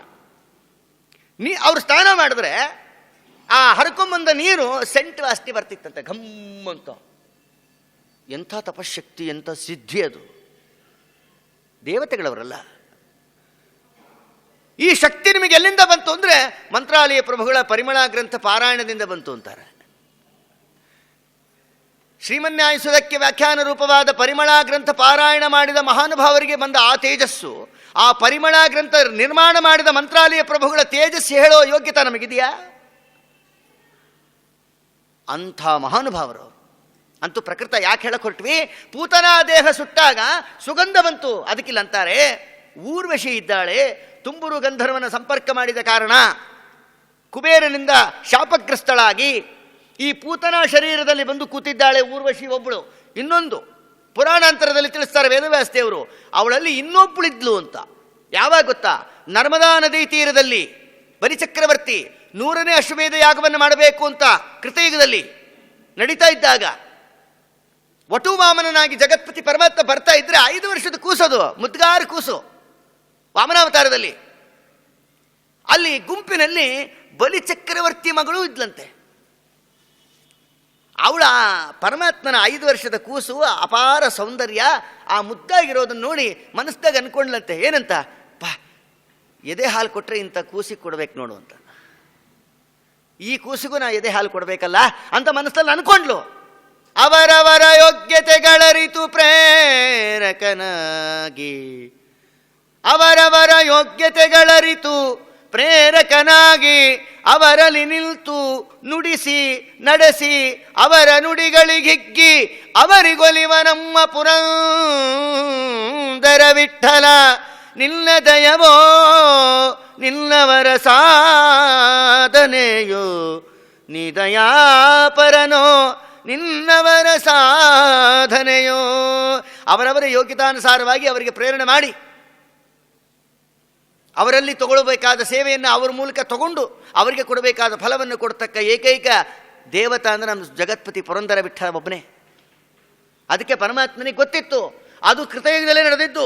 ಬಲಿಚಕ್ರವರ್ತಿ ಮಗಳು ಮನಸ್ಸಲ್ಲಿ ಅನ್ಕೊಂಡ್ಲು, ಅಮ್ಮ ಅನ್ಕೊಂಡಿದ್ದಿ ಇದು ಕೃಷ್ಣಾವತಾರದಲ್ಲಿ ಪೂರ್ಣ ಮಾಡ್ತೀನಿ ಅಂತ ದೇವರೇ ಅವಳಿಗೆ ಅನುಗ್ರಹ ಮಾಡಿದ್ದ ಕಾರಣ ಅದಕ್ಕೆ ಆ ಬಲಿಚಕ್ರವರ್ತಿಯ ಮಗಳು ಕೂಡ ಈ ಪೂತನ ದೇಹದಲ್ಲಿ ಸೇರಿಕೊಂಡಿದ್ದಾಳೆ. ಇಲ್ಲಿ ಗಮನಿಸ್ಬೇಕು ನಾವು. ಏನು ಗೊತ್ತಾ? ಯಾವ ಪೂತನವೆಂಬ ತಮೋಯೋಗ್ಯಳ ರಾಮಾಯಣದ ತಾಟಿಕೆನೇ ಈ ಮಹಾಭಾರತದ ಪೂತನ. ಈ ತಮೋಯೋಗ್ಯಳಾದ ಪೂತನಾ ದೇಹದಲ್ಲಿ ಸೇರಿಕೊಂಡು ಊರ್ವಶಿ ಮತ್ತು ಬಲಿಚಕ್ರವರ್ತಿಯ ಮಗಳು ಹಾಲು ಕೊಟ್ಟಿದ್ದನ್ನು ಸ್ವೀಕಾರ ಮಾಡಿ ಆ ತಮೋಯೋಗ್ಯಳ ಜೊತೆಯಲ್ಲಿದ್ದರೂ ಕೂಡ ಆ ಪಾಪಲೇಪ ಇವಳಿಗೆ ಲೇಪಿಸೇ ಇದ್ದಂಗೆ ಮಾಡಿ ಅವರಿಗೆ ಮೋಕ್ಷವನ್ನು ಕೊಡ್ತಕ್ಕ ಜಗತ್ಪತಿ ಇರೋ ಕಾಲಕ್ಕೆ ದೈತ್ಯಾವೇಶಯುಳ್ಳ ದೇಹದಲ್ಲಿ ಇದ್ದುಕೊಂಡು ಹಾಲು ಕೊಟ್ಟವಳಿಗೆ ಮೋಕ್ಷ ಕೊಟ್ಟ ನಮ್ಮ ಜಗತ್ಪತಿ ಮುಂದೆ ಯಶೋದಮ್ಮ ಯಾವುದೇ ದೈತ್ಯಾವೇಶ ಇಲ್ಲದೆ ಹಾಲು ಕೊಟ್ಟಿದ್ದಾಳಲ್ಲ ಅಂದಮೇಲೆ ಯಶೋದಮ್ಮಂಗೆ ಮೋಕ್ಷ ಆಗತ್ತೆ ಅಂತ ಸಪ್ರೇಟಾಗಿ ಹೇಳಬೇಕಾ ಅಂತಾರೆ ಶಾಸ್ತ್ರದಲ್ಲಿ. ಈ ರೀತಿಯಾಗಿ ಜಗತ್ಪತಿ ಆ ಪೂತನಾ ಸಂಹಾರವನ್ನು ಮಾಡಿದ್ದಾನಂತೆ. ಪೂತನಾ ಸಂಹಾರ ಆಯಿತು. ಹಾಗೂ ಹೀಗೂ ದಿನಗಳು ಕಳಿತಾ ಕಳಿತಾ ಕಳಿತಾ ಕಳಿತಾ 3 ತಿಂಗಳು ಕಳಿತು. ಸಾಕು ಅಂತ ಬಾಣಂತನ ಕಾಸ್ಟ್ ಆಫ್ ಲಿವಿಂಗ್ ಕಟ್ಟ ಇರುತ್ತೆ ಮುಂದೆ, ಅದರಿಂದ 3 ತಿಂಗಳು ಮ್ಯಾಕ್ಸಿಮಮ್ ಅಂಥೇಳಿ ಮಾಡಿಟ್ರು ರೂಲ್ಸು. ಇನ್ನು ಕೆಲವು ತಾಯಂದ್ರಂಕರು ತೀರಾ ಓವರ್ ಆ್ಯಕ್ಷನ್ ಮಾಡ್ತಾರೆ. ಏನು ಅಂದರೆ ಎದ್ದು ಬಾಣಂತಿ ಎಲ್ಲಿ ತನಕ ಅವಳಿಗೆ ಇನ್ನೊಂದು ಸರಿ ಬಸರಿ ಆಗೋ ತನಕ ಎದ್ದು ಬಾಣಂತಿ, ಈ ರೀತಿ ಇರಬಾರ್ದು. ಅದಕ್ಕೋಸ್ಕರವಾಗಿ ಸರ್ವಾತ್ಮನ ಆ ಕೂಸು ಕಾಸ್ಟ್ ಆಫ್ ಲಿವಿಂಗ್ ಕಟ್ಟ ಇದೆ ಅಂತ ಹೇಳಿ ಪರಮಾತ್ಮ ತೋರಿಸ್ಕೊಡ್ಲಿಕ್ಕೆ ಇಲ್ಲಿ 3 ತಿಂಗಳು ಆಯಿತು. ಆವಾಗ ಹಣ್ಣು ಕಾಯಿ ಮಾಡಿಸಿ ಗುಡಿಗೆ ಕರ್ಕೊಂಡು ಹೋಗಿ ಎಲ್ಲ ವ್ಯವಸ್ಥೆ ಮಾಡ್ತಾರಲ್ಲ, ಅದಕ್ಕೆ 3ನೇ ತಿಂಗಳಾಯಿತು. ತಾವು ಎರ್ಕೊಂಡ್ಲು, ಕೂಸು ಬಾಣಂತಿಗೆ ಎರೆದ್ರು, ಎಲ್ಲರೂ ಸಂಭ್ರಮ ಪಟ್ಟರು, ಎಲ್ಲರೂ ವಿದ್ಯಾಪೀಠ ಕರ್ಕೊಂಡ್ಬಂದರು. ಕದಾಚಿತ್ ಉತ್ಥಾಪನ ಕೌತುಕ ಪ್ಲವೇ ಜನ್ಮಕ್ಷಯೋಗೇನ ಸಮವೇತ ಯೋಷಿತ. ಗುಡಿ ಕರ್ಕೊಂಬಂದರು. ಎಣ್ಣೆ ನೀರು ಹಾಕಿದ್ರಲ್ವಾ, ಎಣ್ಣೆ ನೀರು ಹಾಕ್ಕೊಂಬಿಟ್ರೆ ನಿದ್ದೆ ಬಂದುಬಿಡುತ್ತೆ. ಅದಕ್ಕೆ ಮಕ್ಕಳಿಗೆ ಹೊಟ್ಟೆ ತುಂಬ ಹಾಕ್ಬಿಟ್ಟು ಸ್ನಾನ ಮಾಡಿ ಮಲಗಿಸ್ತಾರೆ. ಸ್ನಾನ ಮಾಡಿಬಿಟ್ರೆ ನಿದ್ದೆ ಬಂದುಬಿಡುತ್ತೆ ಅಂತ. ಇನ್ನೂ ಕೆಲವರು ಏಕಾದಶಿ ಬಂತು ಅಂದರೆ ಅವರು ಒಟ್ಟಿಗೆ ರಾತ್ರಿ ಸ್ನಾನ ಮಾಡ್ಬಿಡ್ತಾರೆ. ಪ್ರಾತಃ ಸಂಧ್ಯಾ ವಂದನೆ ಮಾಡೋಣ, ಬೆಳಗ್ಗೆ ಆಹ್ನಿಕ ಬೇಡವಾ, ಮಾಧ್ಯಾಹ್ನಿಕ ಸಂಧ್ಯಾ ವಂದನೆ ಬೇಡವಾ, ಡೈರೆಕ್ಟ್ ಸ್ನಾನ, ಸಾಯಂಕಾಲ 6 ಗಂಟೆಗೆ ಸ್ನಾನ, ಮತ್ತು ಬೆಳಿಗ್ಗೆ ಸ್ನಾನದ್ದು, ಬೆಳಿಗ್ಗೆ ಜಪ, ಬೆಳಿಗ್ಗೆ ಅನುಷ್ಠಾನ ಏನು ಮಾಡಬೇಕು? ಯಾಕೆ ಸ್ನಾನ ಬೆಳಗ್ಗೆ ಮಾಡಿಲ್ಲ? ಇಲ್ಲ, ನಾವು ಸ್ನಾನ ಮಾಡಿಬಿಟ್ರೆ ಹೊಟ್ಟೆ ಕಡೆಗೆ ಚಿಂತೆ ಬರುತ್ತೆ ಅದಕ್ಕೆ. ಅಯ್ಯೋ ರಾಮ, ಬೆಳಗ್ಗೆ ಎಲ್ಲ ಜಪಗಳು ಮಾಡಲ್ವಾ, ಗುರುಮಂತ್ರ ಮಾಡಲ್ವಾ, ತತ್ವನ್ಯಾಸ ಮಾತೃಕಾನ್ಯಾಸ ಮಾಡಲ್ಲ, ಸಂಧ್ಯಾ ವಂದನೆ ಮಾಡಲ್ವಾ, ಜಪಗಳು ಮಾಡಲ್ವಾ, ಪಾರಾಯಣ ಮಾಡಲ್ವಾ, ಏನು ಮಾಡಲ್ವಾ? ಏನಿಲ್ದೇನೆ, ಏನೂ ಮಾಡದೆ ಬರೀ ಸ್ನಾನ ಇಲ್ಲದೆ ರಾತ್ರಿ ತನಕ ಕೂತ್ರೆ ವೇಸ್ಟ್ ಅಲ್ವಾ? ಅವಕಾಶ ಇದ್ದು ಬೆಳಗ್ಗೆನೂ ಒಂದು ಸ್ನಾನ ಆಹ್ನಿಕ ಮುಗಿಸಿ ಆಮೇಲೆ ಮತ್ತು ಇನ್ನೊಂದು ಸರಿ ನೀವು ಸ್ನಾನ ಆಮೇಲೆ ಮಾಡಿ, ಪ್ರಾಬ್ಲಮ್ ಇಲ್ಲ. ಆದರೆ ಒಟ್ಟು ಪ್ರಾತಃ ಸಂಧ್ಯಾ ವಂದನೆಗೆ ಆಹ್ನಿಕ ಮಾಡಲಿಕ್ಕೆ ಬೆಳಗ್ಗೆ ಒಂದು ಸ್ನಾನ ಮಾಡಲೇಬೇಕು, ಕರ್ತವ್ಯ ಅದು. ಯಾವಾಗೋ ಮನಸಾ ಬಂದಾಗ ಸ್ನಾನ ಮಾಡೋದಲ್ಲ, ನಮ್ಮ ಕರ್ತವ್ಯಗಳನ್ನು ಸಕಾಲದಲ್ಲಿ ಮಾಡಬೇಕು ಅನ್ನೋ ತಾತ್ಪರ್ಯ ಇರಲಿ. ಇಲ್ಲೇನಾಯಿತು, ಅಂತೂ ಎಣ್ಣೆ ನೀರು ಹಾಕ್ಕೊಂಡು ಆ ಕೂಸಿನ ಬಾಣಂತಿನ ಎಲ್ಲರೂ ದೇವಸ್ಥಾನಕ್ಕೆ ಕರ್ಕೊಂಬಂದರು. ದೇವಸ್ಥಾನಕ್ಕೆ ಕರ್ಕೊಂಡು ಹೋದರು. ಹಣ್ಣು ಕಾಯಿ ಎಲ್ಲ ಮಾಡಿಸಿದ್ದಾಯಿತು. ಅಲ್ಲಿಂದ ಕರ್ಕೊಂಬಂದರು. ಕೂಸು ಮಲ್ಕೊಂಬಿಟ್ಟಿದೆ, ನಿದ್ದೆ ಬಂದಿತ್ತು. ಅಲ್ಲೊಂದು ಚಕ್ರದ ಬಂಡಿ ಇತ್ತು, ಬಂಡಿ ಕೆಳಗೆ ನೆರಳದಂತ ಮಲಗಿಸ್ಬಿಟ್ಲು. ಇದು ನಿದ್ದೆ ಮಾಡೋ ಕೂಸ, ಇದು ನಿದ್ದೆ ಮಾಡ್ದಂಗೆ ಮಾಡ್ತು. ಅಯೋಗ್ಯರಿಗೆ ನಿದ್ದೆ ಮಾಡಿಸೋ ಕೂಸದು, ತಾನು ನಿದ್ದೆ ಮಾಡೋ ಕೂಸಲ್ಲ ಅದು. ನಾಟಕ ಮಾಡಿದ್ಲು ಕೂಸು. ಯಥಾ ಪ್ರಕಾರ ಬಂಡಿ ಕೆಳಗೆ ಮಲಗಿಸಿದ್ರು ಆ ಕೂಸನ್ನ. ಈ ಯಶೋದಮ್ಮಂಗೆ ಪಾಪ ದೃಷ್ಟ ಯಶೋಧ ಪ್ರಮುಖ ವೃತಸ್ತ್ರೀಯ ಉತ್ಥಾನಿಕೆ ಕರ್ಮಾಣಿಯ ಸಮಾಗತಃ. ಲೋಕದಲ್ಲಿ ಸಾಮಾನ್ಯವಾಗಿ ಹೆಂಗಸರಿಗೆ ಇಲ್ಲಿರೋರು ಬಿಟ್ಟು ಮಾತಾಡ್ಲಿಕ್ಕೆ ಯಾರು ಸಿಕ್ಕಿಬಿಟ್ರೆ ಆಚಾರ ಪುರಾಣ ಆಚಾರಿಗೆ. ಅಲ್ಲಿ ಏನು ಯಶೋದಮ್ಮಂಗೆ ಕೊನೆಗೆ ಏನು ತುಂಬ ಬಸರಿ ಇದ್ದಾಗ ಮಹಿಳಾ ಮಂಡಳಿಯವ್ರ ಹತ್ರ ಬರ್ಲಿಕ್ಕೆ ಆಗಿರಲಿಲ್ಲ ಪಾಪ ಮಹಿಳಾ ಮಂಡಳಿಯವರು ಕೂಡ ಅವ್ರವ್ರ ಕೆಲಸ, ಅವರವರು ಮೆಟ್ಲೋತ್ಸವ ಅದು ಇದು ಅಂತ ಯೂನಿಫಾರ್ಮ್ ಹಾಕ್ಕೊಂಡು ತಿರುಪತಿ ಓಡಾಡ್ತಿದ್ರು. ಯಶೋದಮ್ಮಂಗೆ ಭೇಟಿಯಾಗಕ್ಕೆ ಆಗಿರಲಿಲ್ಲ. 1-2 ತಿಂಗಳು ತುಂಬ ಬಸರಿ ಇದ್ದಾಗ, ಬಾಣಂತ್ಯನ 3 ತಿಂಗಳು, 5 ತಿಂಗಳಿಂದ ಯಾವ ಮಹಿಳಾ ಮಂಡಳಿಯವರು ಭೇಟಿನೇ ಆಗಿರಲಿಲ್ಲರಿ ಪಾಪ ಯಶೋದಮ್ಮಂಗೆ. ಆವತ್ತು ಎಲ್ಲರೂ ಮಾತಾಡ್ಕೊಂಬಿಟ್ರು.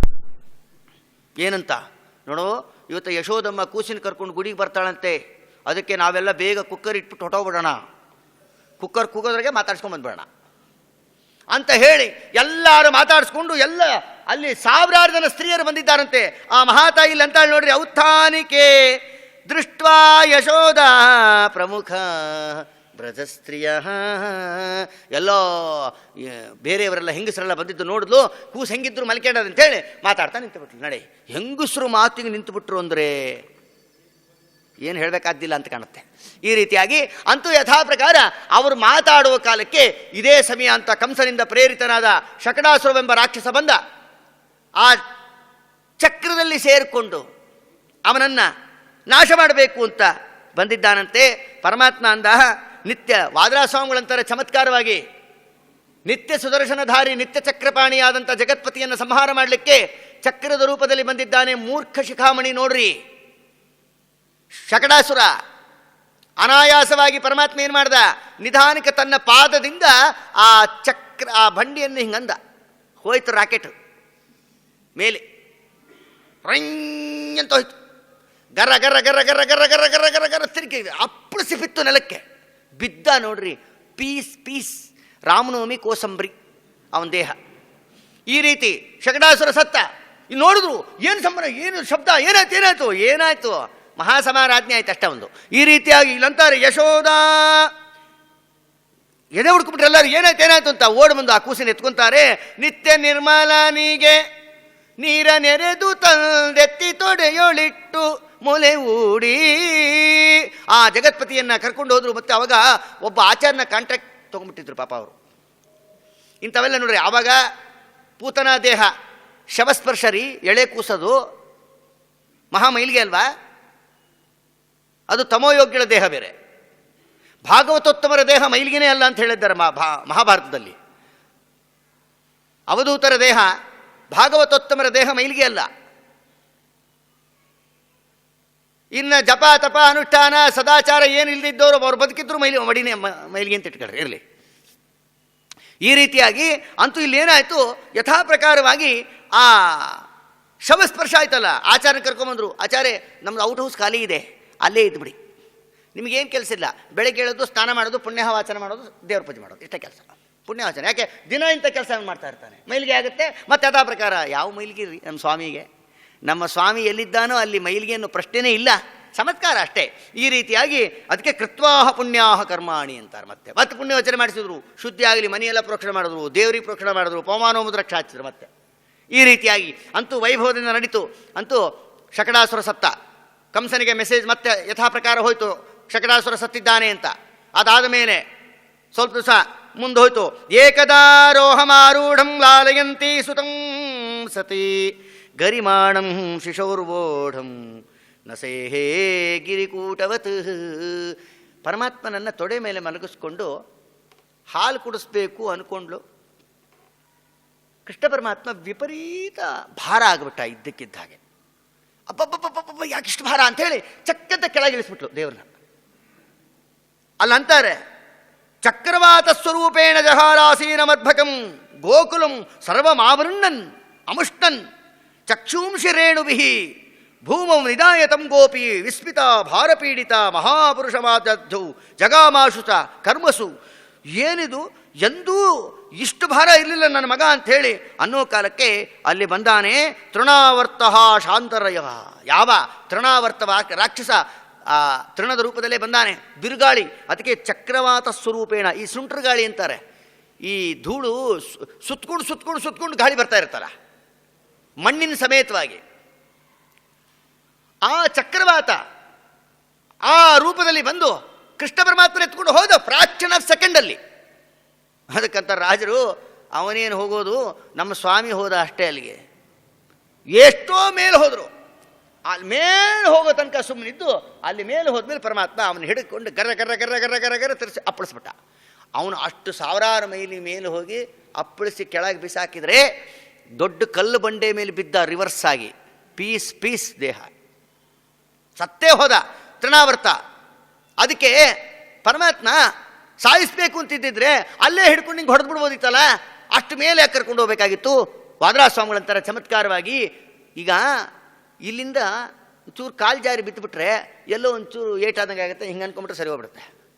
ಮೇಲಿಂದ ಬಿದ್ದರೆ ಅಲ್ವಾ, ದುಷ್ಟರಿಗೆ ಬೆಳೆಸ್ತಾನೆ ಪರಮಾತ್ಮ, ಮೊದಲು ಮೇಲೆ ಹೋಗ್ಲಿಕ್ಕೆ ಬಿಡ್ತಾನೆ, ಆಮೇಲೆ ಹಿಡ್ಕೊಂಡು ಅಪ್ಪಳಿಸ್ತಾನೆ ಅನ್ನೋದನ್ನ ತೋರಿಸಿಕೊಟ್ಟ ದೇವರು. ಯಾಕೆಂದರೆ ಮೇಲಿಂದ ಬಿದ್ದರೆ ಏಟು ಚೆನ್ನಾಗಿ ಬೀಳುತ್ತೆ ದುಷ್ಟರಿಗೆ ಅನ್ನೋ ಉದ್ದೇಶಕ್ಕೆ ಮೊದಲು ಮೇಲೆ ಹೋಗ್ಲಿಕ್ಕೆ ಬಿಟ್ಟು ಆಮೇಲೆ ಇಳಿದುಬಿಟ್ಟು ಗರಗರ ತಿರ್ಸಿ ಬಿಸಾಡ್ದ ಅನ್ನೋದನ್ನ ಚಮತ್ಕಾರವಾಗಿ ಕೊಡ್ತಾರೆ. ಇಷ್ಟಾಯಿತು. ಇದೆಲ್ಲ ಆದ ಮೇಲೆ ಯಥಾ ಪ್ರಕಾರ ತೃಣಾವರ್ತನೂ ಸತ್ತ. ಶಕಟ ಯಾವ ಇಲ್ಲಿ 3 ಜನ ಹೋದ್ರೀಗ, ಪೂತನ, ಶಕಟಾಸುರ, ತೃಣಾವರ್ತ. ಅದಕ್ಕೆ ಕಂಸ ಯಾರೋ ಒಬ್ಬ ಆಚಾರ್ಯನ ಜಾತಕ ತೋರಿಸ್ದ, ಸ್ವಾಮಿ ಏನು ಹಣೆ ಬಾರ ಅಂದು, ಯಾಕೋ ನಿನ್ನ ಟೈಮ್ ಸರಿ ಇಲ್ಲ, ಸುಮ್ಮನೆ ಕೂತ್ಕೊಂಡ್ಬಿಡಿ ಸದ್ಯಕ್ಕೆ ಅಂದ್ಬಿಟ್ರು. ಯಾಕೆ ನಮ್ಮ ಅಪ್ಪನ ಮಹಿಮಾ ಹೇಳಬೇಕಲ್ಲ, ಅದಕ್ಕೆ ಈ ರೀತಿ ಆಯಿತು. 3 ಜನ ಸತ್ತ ಮೇಲೆ ಸ್ವಲ್ಪ ಗ್ಯಾಪ್ ಕೊಟ್ಟ, ಇರಲಿ ನೋಡೋಣ ಮುಂದೆ ನೋಡ್ಕೊಬೋಣ ಅಂತ. ಅಷ್ಟೊತ್ತಿಗೆ ಈ ಕಡೆಗೆ ಏಕದಾರ್ಭಕಮಾದಾಯ ಸ್ವಾಂಕಮಾರುಪ್ಯ ಭಾಮಿನಿ, ಆ ಜಗತ್ಪತಿಯಾದ ಪರಮಾತ್ಮನನ್ನು ತೊಡೆ ಮೇಲೆ ಮಲಗಿಸ್ಕೊಂಡು ಹಾಲು ಕೊಡಬೇಕು ಅಂಥೇಳಿ ಮಲಗಿಸ್ಕೊಂಡಾಳೆ. ದೇವರು ಆಕಳಿಸ್ಬಿಟ್ಟ. ಆಕಳಿಸಿದ್ರೆ ನೋಡ್ತಾಳೆ, ಅಮ್ಮೋ ಅಂದುಬಿಟ್ಲವಳು.